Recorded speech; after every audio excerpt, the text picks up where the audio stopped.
হয় নিশ্চয়কৈ যোৱা ১৭ তাৰিখৰ পৰা আমাৰ সপ্তাহজোৰা জুবিন গাৰ্গৰ জন্মদিন উদযাপন কৰাৰ উদ্দেশ্যৰে সপ্তাহজোৰা এটা কাৰ্যসূচী হাতত লৈছিলোঁ। আমি জুবিন সপ্তাহ নামেৰে এই সপ্তাহটো নামাকৰণ কৰিছিলোঁ।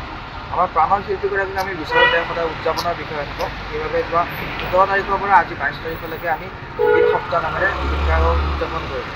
আমি চিনেমাৰ জুবিন গাৰ্গজনক উদযাপন কৰিলোঁ, আমি প্ৰকৃতিৰ জুবিন গাৰ্গজনক উদযাপন কৰিলোঁ, আমি চিনেমাৰ জুবিন গাৰ্গজনক উদযাপন কৰিলোঁ। আৰু আজি জুবিন সপ্তাহৰ শেষৰটো দিনত আমি প্ৰতিবাদী জুবিন গাৰ্গজনক উদযাপন কৰি তেখেতৰ ন্যায়ৰ বাবে আমি দাবী জনাইছোঁ। আমি বিচাৰোঁ এই ন্যায় প্ৰক্ৰিয়াটো সোনকাল হওক, তদন্ত হওক আৰু মুখ্যমন্ত্ৰীগৰাকীয়ে যি চাৰ্জশ্বিট দাখিলৰ ডেডলাইন ধৰি দিছে সেই ডেডলাইনৰ ভিতৰত চাৰ্জশ্বিটখন দাখিল হওক আৰু চাৰ্জশ্বিট দাখিল হোৱাৰ পাছত এটা সুস্থ নিকা তদন্ত হওক, যাৰ ফলত আমাৰ প্ৰাণৰ শিল্পীগৰাকীয়ে ন্যায় পাওক। আমাৰ প্ৰাণৰ শিল্পীগৰাকীক ন্যায়ৰ বাবে আজি আমি 10 ঘণ্টা অনশন কৰিছোঁ।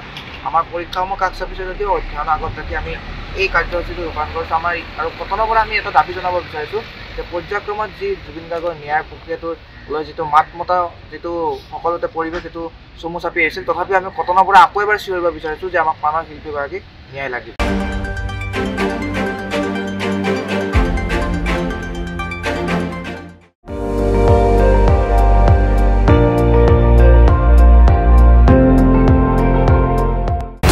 আপুনি চাই আছে ND24, সৰ্বশ্ৰেষ্ঠ নহয় সৰ্বোত্তমৰ দৌৰত।